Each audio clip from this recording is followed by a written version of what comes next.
Hello, my beautiful empresses. Oh my God, I'm so excited to share and introduce our wonderful guest this week with you. Oh my gosh, Sally McWilliams. Now, if you've ever been to a gym, if you've ever done personal training, you're going to think, oh, Sarah, a personal trainer? Really? No, no, no, no. My empresses, come on, listen to this bio. I have to read it word for word because it is hilarious. I nearly weed myself reading it out. This is Sally, everyone. You know, if you think burpees suck, yeah, that's me, hands up. And cheese should be a food group, and chocolate, just saying. Mm. Sally is a size inclusive personal trainer, trauma informed breathworker, facilitator, a speaker, and a reformed diet culture dickhead. Ah, owning what we used to be, right? Oh, yeah. Sally helps women in bigger bodies, overwhelmed mums, and anyone who's sick of the wellness wanker culture to get super fucking strong, calm their nerves, and calm that nervous system. Feel at home in your own skin. Yes, with no weigh ins, no toxic gym vibes, and Mm. absolutely no burpees. Hallelujah. Yes, Sally, I'm there. Sally owns a body positive studio in Manly West in Brisbane, here in Australia. And whether you need to lift heavy or ugly cry into a breathwork session, Sally is the woman for you. And she is the woman for us today on Embody Your Empress. Welcome, Sally. I'm so Hello, happy you're hello. here. I'm so happy to be here with you today, Sarah. Oh my gosh. Please, let's start with what an amazing introduction. Let's start with how you became to be in the fitness industry in the first place. Do you know what? I accidentally fell into the fitness industry.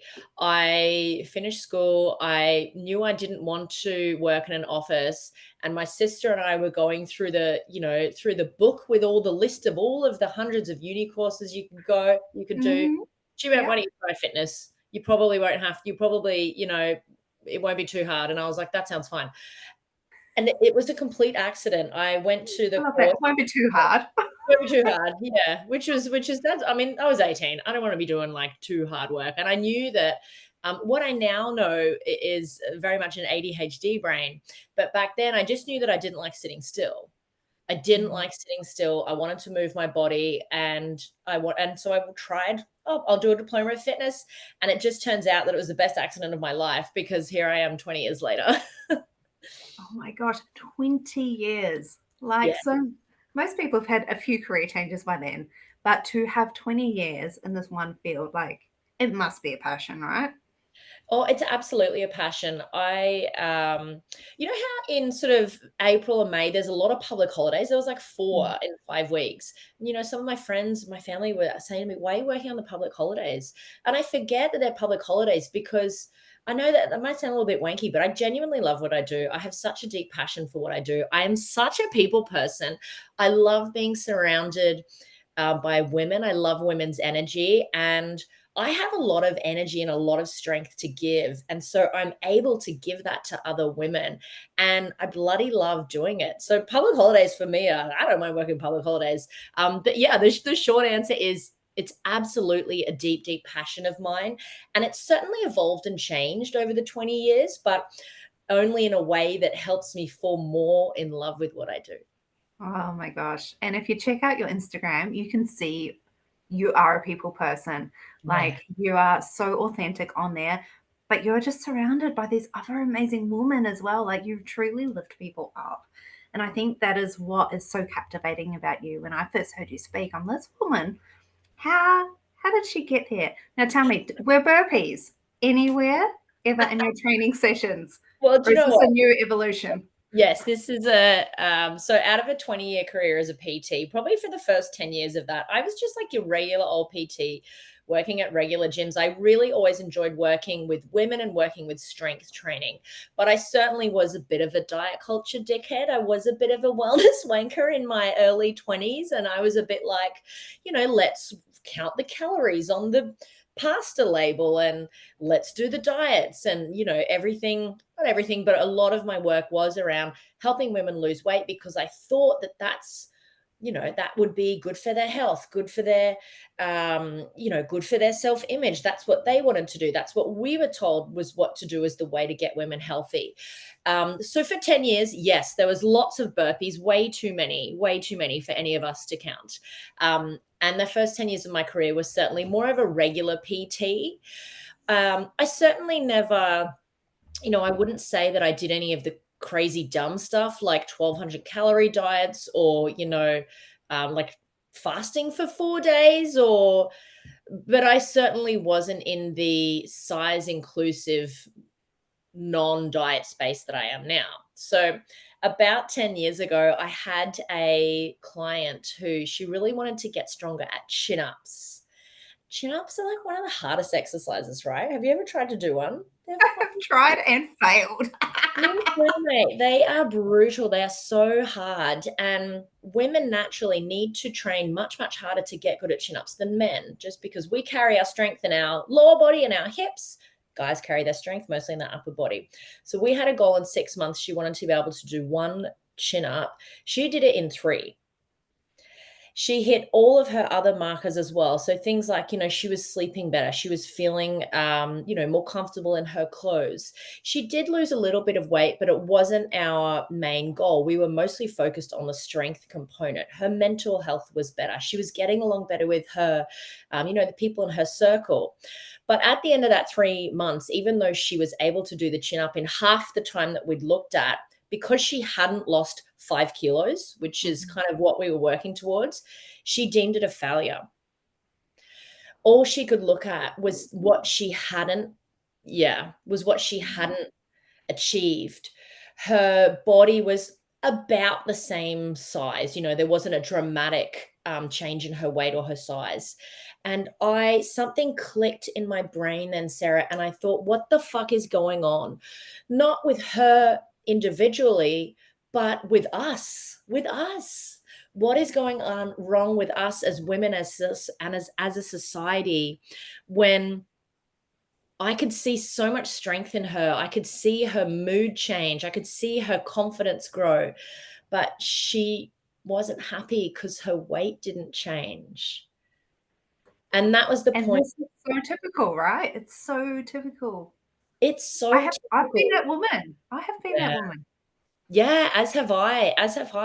I think at some point in our lives, unfortunately, most of us have been her, right? Mm-hmm. Because it's the messaging that we are told from a young age. You can only be pretty if you are thin and youthful and you have, now you wear nice looking activewear in the gym and your teeth are white and your fucking thighs don't touch. This messaging is drilled into us from, I remember when I was 12, 13, probably the same as you, probably Really the same for the listeners. And I was a heavier set child. And I remember my crush at school talking about me behind my back, saying, oh, she'd be okay, but she looks pregnant. Oh, Sarah. I was always, quote unquote, the chubby kid around. Yeah. So, and that stuck with me. I remember being called chubby when I was 5 years old by my teacher. Like, this is back in the early 90s. Yeah. And that was the culture. That's how we were judged, even as young girls. Little girls. Our size. Isn't that gross? Isn't it gross, though? And you think about, like, all the things wrong with the world, and yet we don't address this. We don't address this. Like, we think it's okay to judge our children by their physical looks. Like, ugh. And it sticks with you. Like, the amount of unlearning I've had to do from those comments that stuck with me and went through my teenage years. And then, when you get really conscious about eating and you do the silly diets and you try and get skinny for whatever reason, and I did at one point, and then the weight just comes back to its normal pattern. And I've got to tell you, Sally, on the scales, I might be the most generous I've ever been, but I actually love myself for the first time in my entire life. And I think that is the fucking win, right? That is the win. That is the win. That is the win. I'm so glad for you that you've reached that point. That's beautiful. Thank you. But I know so many women. It is powerful. And that's why I really wanted to get you on here because you're talking about women's self-worth and relating it to the scales really hit home to me because I've only just got to that point, but I know there's so many women out there that are putting on the tights and they're not walking out of the house because they don't like the bubble or they don't like the wobble that comes with it, or they look at themselves in the reflection of the shop window and they cringe. And I'm Mm. just like, no, let's stop that because it's not what's in our heart, right? That's not us. None of that has come from within. It's all the external telling us. It's all external. We weren't born hating our bodies and picking apart ourselves and comparing ourselves to other women. That was 100% taught to us. But the good news about that, it means that we can unlearn it, right? Mm, we can when we have the knowledge, right? So, everyone out there, this is possible. This is It is definitely. possible. And I think you're right. The knowledge is part of it, but it's also representation. It's also seeing women with bellies that stick out wearing a bikini. It's also seeing cellulite on a woman who's wearing who's an underwear model. It's also seeing women in bigger bodies, going down the what's it work the what's the word I'm looking for, the runway at Milan, Oh, for yeah. photo. Fashion It, Week. Yeah. it's seeing regular women, up on stage and in the media and as celebrities. It's also surrounding yourself with uplifting women, positive women, empowering women, women who can help you change your perspective. So the knowledge, yes, is important, but we have to make the choice to surround ourselves with people who are going to uplift and boost our self-worth, right? That's beautiful. Yes. Yeah. What a power move. That's when you're just talking about that, like the fashion on the runway. That just took me a little flashback to, that show, the Top Model Search with Yes, Tyra Australia's top model. Banks, Yeah, America's and top model. Yeah. they were so critical of the female body. Anything Mm, that wasn't the size zero was stripped out. The plus size was like ridiculously small. And I've noticed like the trend has come back with the ultra small jeans that if you bend over, everything's hanging out. So your belly's all on show. It's the high waist is gone, the nothing is there has come back in, which used to be, early 2000s. And that was when like skinny wasn't even skinny. Like yeah. anorexic was skinny or Yeah. acceptable as a Mm, female body, and that it was sort of pushed on if you were anything but if you didn't have your full torso out on display and it was flat as a pancake, then you weren't a real woman or you weren't a sexy woman. you Like weren't a that's sex. what I come down to. Yeah. You weren't sexy. And Yeah.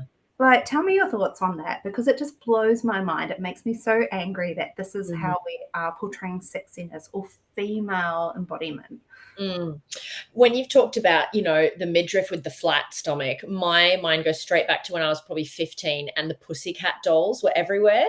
Everywhere. Yes. Everywhere. And their lead singer, beautiful woman, had, almost a concave stomach, a stomach that was going in. And she was my Roman Empire.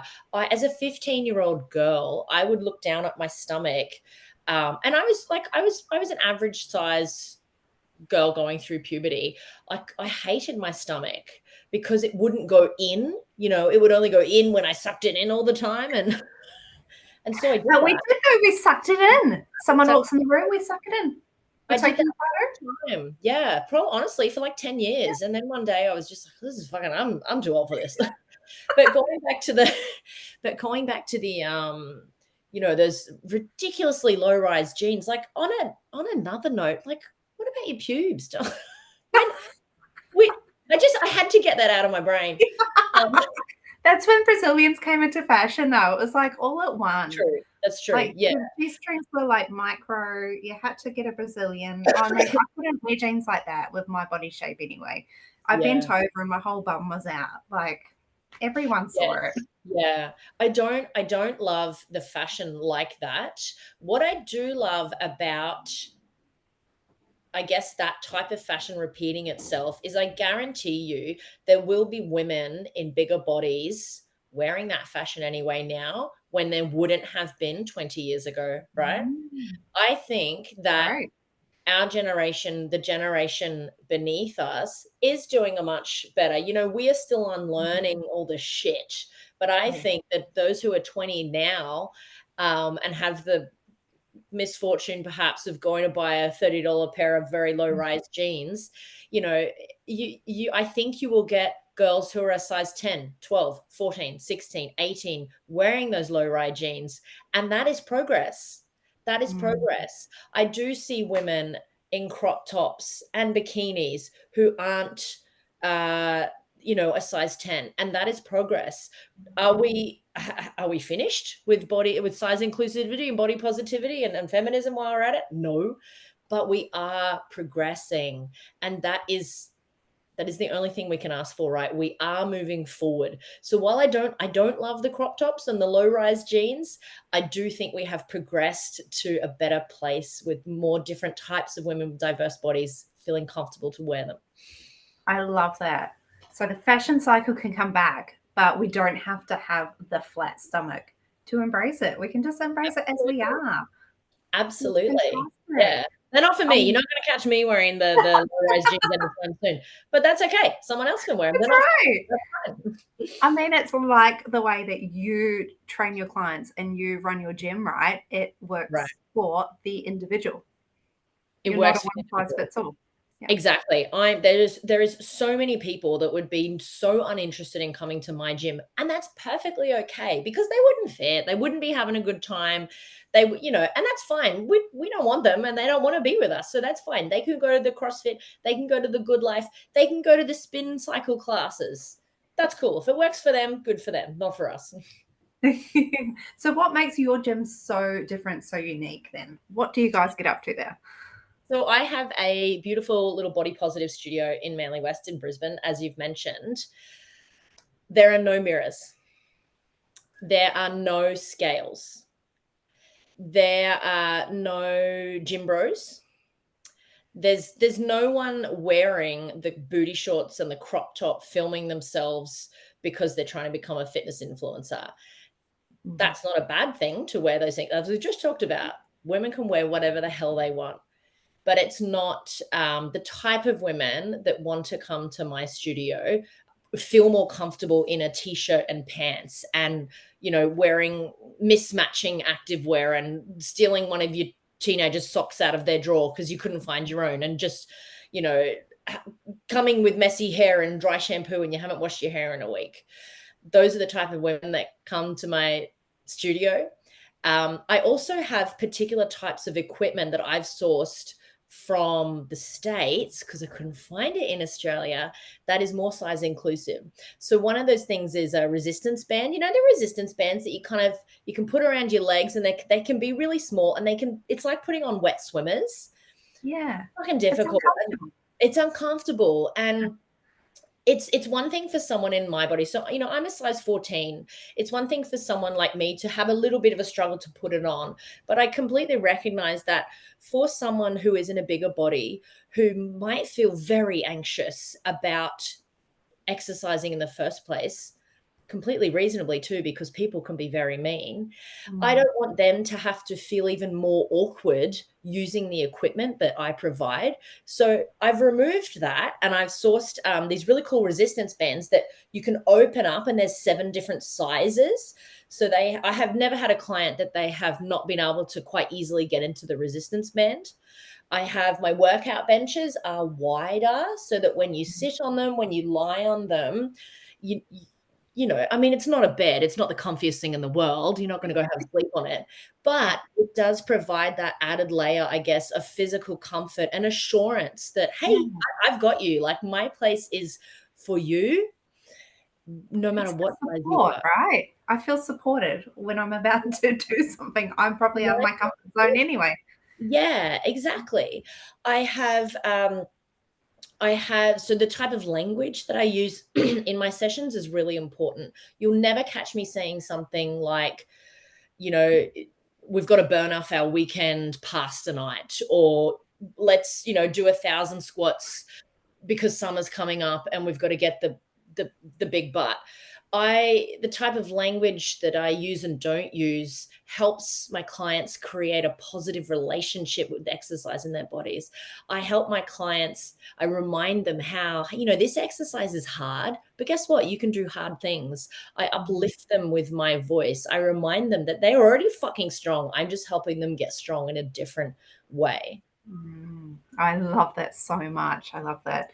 I remember being in like a HIIT class many years ago, and in about the 25-minute session or whatever, stupidly short, my name was screamed out about 5 times, like more, give it more. And I was, okay, I think I had my period. I was fatigued because I was a shift worker at the time, and I was doing the best I could in that moment. And I'm just like, stop fucking screaming my name, because it made me just want to walk out of the class and never go back. Of course it did. I would want that too. I mean, it's kind of embarrassing, right? It's Who so wants to be called embarrassing. out, individualized? So, like, it was just me letting everyone down. I mean, it was an individual class anyway. I was just Yeah. like, I was so horrified. And what I've learned in my 20 years as a trainer and interacting with people and listening to people's stories like yourselves, I have so many women that come to me, unfortunately, having had really poor experiences with personal trainers in fitness classes, with like boot camp instructors. And when they find me and I say, yeah, I'm not going to yell at you. We're not going to go and run around the block. And I'm not going to ask you how much kale you had this week. I visibly see them go, oh, it's like they're saying, oh, thank God, I want to get stronger. I want to get fitter, but I want to do it in a way that feels good. Is that too much to ask for? No, of course it's not. That's where I come in. But that's what it has been too much to ask for. I was so used to being conditioned to this is what exercise needs to look like or should look like, that Yeah. it's so refreshing, Sally, to hear that we can actually have it in a different way. I Yeah, love yes, that. we can. I think that's probably my main bit of advice for people is find a way to move your body that feels good for you. And it might take some time. It might mean you try the spin class, go, nope, that didn't work. You try a Pilates, go, nope, I don't like the reformer. And then you find yoga and you go, oh my God, that's for me. Or then you find lifting heavy weights makes you feel like a fucking empress. And you go, yeah, that's for me. But if you can take the time and be a little bit patient with yourself to find a way that genuinely feels good, that is going to be a life changer for you, because exercise can be so powerful and uplifting. It can change your mental health. It can reframe the way that you feel about your body, can rewire your brain. So, there's less disease risk and all that boring medical stuff.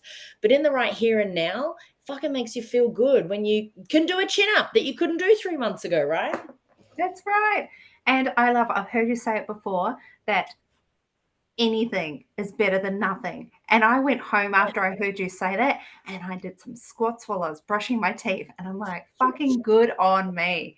That's Good. 5 more than I did before. Yeah, that's exactly right. And that's like a big fuck you to the fitness industry, right? Where it's very much, if you don't sweat, it's not hard enough. If you're not sore the next day, it's not hard enough. If you didn't do an hour, specifically 60 minutes, it's not hard enough. Whereas I really like to help people in my circle rewire that to say, do you know what? Five squats is 100% better than no squats. If that's all you had the capacity for today, then bloody well done. Yep, definitely. And as a mother of young children, sometimes I'm that fucking exhausted that that's all I have the capacity for. So I love that. Now, just because you are body positive, Sally, does that mean you're anti-weight loss? Not at all. I'm not anti-weight loss at all. I am against changing every single thing about your life to focus only on weight loss. Okay, so not getting tunnel vision. We don't want to get tunnel vision and make 16 changes to our routine in a 12-week challenge. Because and as you've experienced this, I've experienced this, most women have, while you might lose weight in that 12-week challenge or whatever, as soon as you change your habits back to whatever they were before, or you get off the diet, or you go, hang on, I can't actually work out 6 days a week because I just don't have the mental capacity for it. I've got, a family to look after. The weight's going to come back on. That will probably only contribute to more of a negative relationship about exercise. So while I am a body positive personal trainer, that means that I help my clients focus on the life enhancing benefits of exercise rather than weight loss, weight loss, weight loss. Mm-hmm. And the funny thing is, a lot of my clients do lose weight over time, but it's not something that we measure week in, week out. It's not even really something we talk about. It's not something that they have to track and focus. And to be honest, who the fuck has time to fucking track their calories and put that in a MyFitnessPal app with the busyness of our lives? And is that what you want to be spending your precious mental energy on? Oh, no. Whenever I've had to do a food diary, you know what? I cheat anyway because I go, I'm going to get monitored. So I'm going to eat really fucking clean for the next 7 days while I'm writing this. And I'm starving for 7 days, but I'm writing down what I'm eating perfectly. And then as soon as I've handed it in, I go back to normal. It's just like the working out, right? And then the guilt kicks in. Right. And you don't want to be feeling guilty around exercise and food choices and the way that ultimately you take care of yourself. We want to build that positive relationship around exercise. So no, I'm not anti-weight loss at all. I don't want my clients for that to be the only thing they focus on, because there are so many other beautiful things in our lives that we can focus on. I have quite a few clients who I have a few clients who are on weight loss injections, and some of them were a little bit hesitant about telling me. And I'm like, mate, that's cool. You're a grown up. Like, I'm not the boss of you. You're allowed to do Actually, my next question. Oh, really? Yeah. Yeah. So what are your thoughts on weight loss enhancers? Like what is very popular at the moment with injections? Yeah. Look, I'm going to annoyingly kind of go somewhere in the middle. I would say I think that there is a real harm that can be done when famous people and celebrities use their platforms to perhaps push a bit of an ideal that I've lost all this weight through weight loss injections. Well, hang on a second. How much money do you have in the bank to hire a personal chef, a personal trainer, a massage therapist, a physiotherapist, a psychologist, a doctor, someone to organize your wardrobe, a nanny? I think it can get a bit messy when they highlight the reason for their weight loss as being, here's an injection, I did it for 3 months and then I lost all this weight. What about all those other things that us regular people don't have? What I also don't like about it is that we know current medical science shows that weight loss alone does not typically help with a whole lot of risk factors in terms of disease.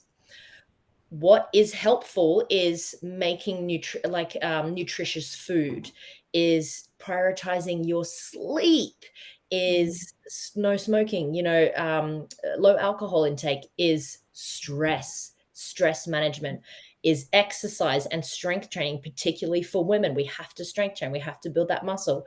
It's there was something else. I've forgotten what it was, but I think that those are, I would say, are the parts about it that I don't love. But where I can see it can be really helpful is if clients or if people are using it in conjunction with having a really heartfelt conversation with their GP about how, what is this all about? And is it going to be helpful for me? I've had a few clients who have mentioned that it's actually really helped quieten the food noise in their mind. And it's helped sort of, I guess, recalibrate a little bit the way that they think about food.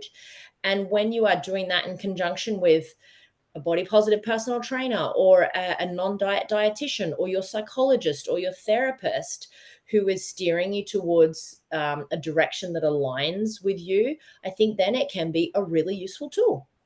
And I think it's a tool, just like all the other tools that, we have in our toolbox in terms of managing our health. I do think it's certainly trending at the moment. And I think in 5 years, there'll be something else just like it as well. Yeah. So it's kind of like the different types of exercise. You might be comfortable with something. You might not be comfortable with something. Exactly. Yeah, exactly. Yeah. Oh, fantastic. What about our female cycles and exercise? Because we talk a lot about our workload and our cycle. How can we be aware? How can we be mindful of where we are at in our ovulation or menstrual cycle, and how hard do we exercise? When do we pull back to check in with our bodies? Is it important? It is important. I mean, most women will will be experiencing the hormonal effects or hormonal fluctuations that come along with your cycle. So I use an app called Stardust, which one of my clients got me on, and I track my cycle through that. And what I like about that is it not only sort of says, oh, you're going to have your period in 5 days or whatever. It tells you when you're on your follicular, your luteal, and that gives you a little bit of information about, you might be feeling really strong this week. Now is a great time to go hard at the gym or smash out that, work deadline. And then on the flip side, it'll say, hey, this is I forget which phase is which, but this week you might be a little bit, you might be a little bit more sensitive. So grab a block of chocolate and sit on the couch. It's really nice. I love it. Right. It's great. And I guess it helps teach you more about what to expect hormonally at those cycles and to lean into that. So I do have chats with some of my clients about, hey, when's your period due? And when they'll say, oh yeah, it's right now, I'll say, oh mate, you don't go put the weights down, like go lie down and just close your eyes for 10 minutes and then I'll come and check in with you. Or if, I have some clients who I've encouraged them to go chat with their GP about potentially being in perimenopause because of the changes that I've noticed about their body and their strength, and just the changes that they're telling me about their life. Okay. It's really important to understand this stuff just a little bit. We don't have to do a deep dive into it, but I think it helps almost give us the permission that when we've gone to the yoga class or we've gone to the workout, or we don't have the energy to do the workout or the yoga class, it gives us that permission to go, well, hang on, it's not because I don't have any willpower. It's not because I'm weak. It's not because I haven't tried hard enough. It's because my estrogen in the bin. Yeah. It's not because you're lazy, because we blame that. I'm so lazy. It's not because you're lazy. No. And we do live in a world that is very much geared towards, a man's cycle, a man's hormone fluctuation. Hormone fluctuation, which is, they wake up, they have a testosterone spike, they go to bed. They do that for what, 50 years? Yeah. And that's no menopause for them. No menopause for them. And that's the world that we live in. That's the society that we live in. So I do think it can be really helpful if we just take a little bit of time to understand our cycles a little bit more. Chat if you have a personal trainer, if there's someone in your life that is into fitness or that knows about this, ask them. You know what? ChatGPT is really good to ask too about this stuff. Oh, really? Okay. When you're bestie. Yeah. I think it's important to learn so that you're able to give yourself grace on those days when you might be beating yourself up about it. And on the other side, exercise can actually really help manage symptoms of like painful periods. I have a lot of clients with PCOS and endometriosis, and they have, severely strong pain, and strength training can help manage those symptoms as well. So that's a really cool, I honestly think that's like a bit of a life hack. If you know that exercise can help reduce your pain that you continuously get because you have heavy periods or you have PCOS or endo, fucking go and do it. Go and do it, girlfriend. Yeah, because I've read that sometimes sex when you got your period can help as well. because of the pleasure that is Yeah. released. Yeah. So I'm like, I didn't know and we've that. and we've all been like sort of conditioned that sex Yes. doesn't happen on your period when there is nothing to stop it, and it can actually give you that benefit as well. That Do makes a your own lot of research on that, sense. people, but yeah, yeah. So that's really fascinating. Oh my gosh, Sally, I just want to ask: when you meet one of these fellow wellness wankers now, what are the conversations you have with them as a body positive trainer?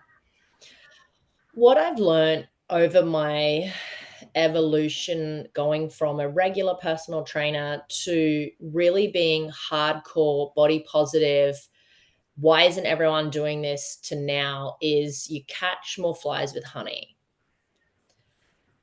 You catch more flies with honey. So I used to go hard in and kind of, and I'm a very bold person. I don't have an issue with being polarizing or asking hard questions. That's not fine for me. I might be a bit of a pot stirrer. So I did used to go in quite hard and sort of say, why are you training your clients this way? We know that medical research supports these ideas and these ideas. You're shaming your clients. You're making your clients feel bad, this kind of stuff. And quite reasonably, I would be stonewalled. I would have people telling me, you're glorifying obesity. You shouldn't be a personal trainer. And I got to realize there is no one wins there. I walked away in a bad mood. I was like, why the fuck aren't they listening to me? They walked away probably going, what an idiot. Why is she a personal trainer if she's not helping her clients lose weight? No one benefits from it. Our clients certainly don't. What I know now is that if I listen to what they're about, and I kind of grab a nugget of something really positive that I think they're doing. And this is genuine, something really positive, a really cool thing that they're doing to help their clients. And then I'll kind of go into the conversation with that. And I might say, yeah, I've been doing this for about 20 years. I hear what you're saying. I love that you're doing this type of spin class with your clients. I feel like in the time that I've been a personal trainer, my clients want to come back to my sessions a lot more when I talk about how exercise can really make them feel strong and help their mental health, rather than the times that I've talked about how many calories they can burn and how much weight they can lose if they come back to my class. So you kind of have to be a little bit sneaky. And I might sort of say, if you want to get more people into your spin class, tell them how good exercise can make them feel, uplift them, empower them, tell them that they're doing a good job 2 minutes in. Oh, I love that. Positive reinforcement. Positive I like that. reinforcement. We Yes. we all need some more. We all need, I would love to go to a spin class and after 2 minutes someone say you're doing a good job. I'd probably cry because I'm so sleep deprived. Yes, I know, right? Just give me a well done. Yeah. Yes. I've changed the way that I approach those conversations. And I think that I'm more understanding of them because I was them. I was those trainers too. And at the end of the day, I am here to help women find their confidence and find a more positive relationship with exercise, their bodies, and their mental health. And the best way to do that is by compassionately having this conversation with other personal trainers rather than jumping down their throats. Yeah, because our self-worth is not how we look, and it should never be measured by it, and it should never be encouraged by someone else. It should never be. No. Absolutely. Oh, Sally, I love it. Just before we go quickly, tell us a little bit about the breath work you do. How does it tie in with your training? Breathwork has been the most beautiful modality to add into my work as a personal trainer. I see how much stress we are under as women, as mothers, as business owners, as employees, as employers, as sisters, as wives, as women walking through this world. We often, whether we are mothers or we are carers in another capacity, we carry everyone else. We carry their shit. We carry the mental load. We carry the appointments. We carry it all. Often we are also overworked, underpaid. That's a conversation for another day. Don't start me on that. Yeah, I won't start you on that. That'll be next week. Stress levels are up to here. Sleep is through the floor. That leads to that chronic stress leads to such a dysregulation of the nervous system. And now 6 months ago, I didn't know what that sentence meant. So in case any of your listeners don't know what that means, just that constant, I never feel rested. I'm always tired. I'm always exhausted. My back is always a little bit sore. My brain can never shut the fuck up. I should have asked you at the start of this if it was okay for swear words. I'll just put the explicit on it. We're all for it here. Yeah. But it's that edgy feeling, right? And I know almost every woman has that edgy feeling because we're constantly going. We're constantly thinking. There's always the to-do list running in the background. Yeah, I haven't done enough today. I'm not productive enough. I haven't been a good enough mother. There is something special, but also very logical and scientific about breath work that honestly, in as little as an hour, your mind is able to just quieten, truly quieten, not like in meditation, it's different. Your mind is able to quieten, your central nervous system is able to quieten. That central nervous system is central. It is the beginning of the rest of our body. So it helps your mind truly quieten. It helps your body relax. It helps your shoulders soften. It helps you move through feelings of overwhelm and stress and anxiety. And then with some people, it can help move through trauma and grief and really, quite intense emotions. And in the short period of time that I have been doing breath work with my clients, the kind of feedback I'm getting from them is I haven't had 7 hours of sleep in a row in 30 years. One session with one client for 1 hour. She slept for 9 hours. 9 hours. Normally she sleeps for 4 hours a night. I've had clients who said it was the first time that I was able to quieten my mind. First time.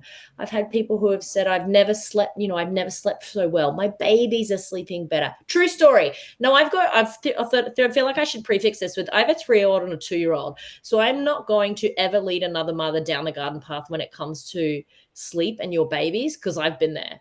I'm still there. But when mum is a little calmer, babe is a little calmer. That is the truth. I can see such a stress release, such a tension release with my clients. And the beautiful thing about breath work is it lasts for a few days after the session itself. So I'm working on a really exciting program to be released early next year that's going to combine the power of strength training with the calming effects of breath work. And I can't wait for that. That's going to be really cool. I can't wait for that to be released. So I'm really happy that breath work has made its way into my life. Personally, for me, it's done a really cool things for me. It's I'm sleeping better. I'm more resilient and more tolerant to when my kids kick off. Mm-hmm. Even when my 2-year-old wakes up 5 times a night, rather than feeling angry, I just kind of get on with it. My mood is better. You got more capacity. I've got more capacity. Mm-hmm. Yeah. I'm making better choices in terms of, instead of just getting coffee, having more and more coffee to drink through the day, I'm doing little breathwork activations to help pep myself up. It's a really interesting modality, and it's very much trending at the moment. And I am aware that it's sort of everywhere. But if you are interested in trying it, I would like you, Sarah, but also anyone who's listening to this, I'd love you to reach out to me because it's bloody powerful, I tell you. Very powerful. I have tried it a couple of times, and the first time super resistant. Second time, okay, getting there, and then the third time, I'm like, wow, that was actually really cool. So I had to very much lean into the discomfort of it. But I'm glad I've tried it a few times. What happened on the third session that kind of made it the penny drop for you? My brain let go of trying to control everything, and then I just was like away having awesome visions and I felt like I was out of my body. And then afterwards, it was just such a chill, zenned out vibe, better than most meditations I've been to. So yeah, it was very trippy without any substances. Without any substances, right? I reckon I've had Mm. half a dozen clients say, "Do we just do drugs? Was there something in the air? Was Yeah, there some gases in the air?" And I've feels asked the like same it. question when Yeah. I've been a participant, and it's all very science based. It's really just the Mm. levels of oxygen and carbon dioxide change in your body and your brain, and that Yeah, can lead to some really really fun. Like, to be honest, it can just be really fun. it Some can really be really fun. Yeah. interesting, yeah, visions, a huge sense of relaxation, like Mm. complete bliss that feels Mm. like drugs, but there's no come down. There's no come down. Yeah, because people think, oh, like trauma, they associate breathwork with trauma, and like it is a trauma release tool. However, it can be fun and it can be Can be, yeah. enjoyable, you know, and And the have trauma people. release, yeah, the trauma release breath work is very much what looks good on Instagram. It's, the videos that you see, yeah, is because it's quite it's very intense. It's very new. It's polarizing. It's a scroll stopper, right? When you've Yeah. got someone who's in a beautiful location, there's a group of people, and they're hardcore crying, or a big burly man who's weeping. Mm. That's a scroll stopper. It is. And You're that's like, why what is this? trauma release breath work is Mm. so in the zeitgeist at the moment. And of course, it can be a fantastic modality for that. But it can also be used just to sleep better, just to Mm. find more calm, reduce anxieties, just to quieten your brain. And that stuff is also just as powerful. Oh my gosh, isn't it? Combine that with a physical workout as well. I can't Awesome. wait to see what you've got cooking in the background That'd be there. great. It's amazing. All right, Sally, give us one quick tip we can all take away today and use right now. Find a way to move your body that feels good. Nothing is too small. 5 squats is okay. A 60-second stretch with your cat on your living room floor is okay. That's it. Piggybacking I your thought I child had more, around the but my yard. brain stopped working. Yeah. Fantastic. That's the perfect time then. Excellent. We are going to link every way that we can get in touch with you, Sally, in the show descriptions. So go and head there. Any final words for our viewers? Not our Burpees viewers, suck our and listeners. cheese should be a food group. Yes, absolutely. Yeah, come Love and that. join me on Instagram. I'm at Fit with Sally. I love to be on Instagram. I'd love to have a chat with you there. Fantastic. Beautiful. Thank you, Empresses. I've had an amazing time chatting with Sally. As you can tell, when I get really excited about things, definitely let's add cheese to the food groups. Let's ditch those burpees and let's just fucking love ourselves. Yes. Yes. Woo.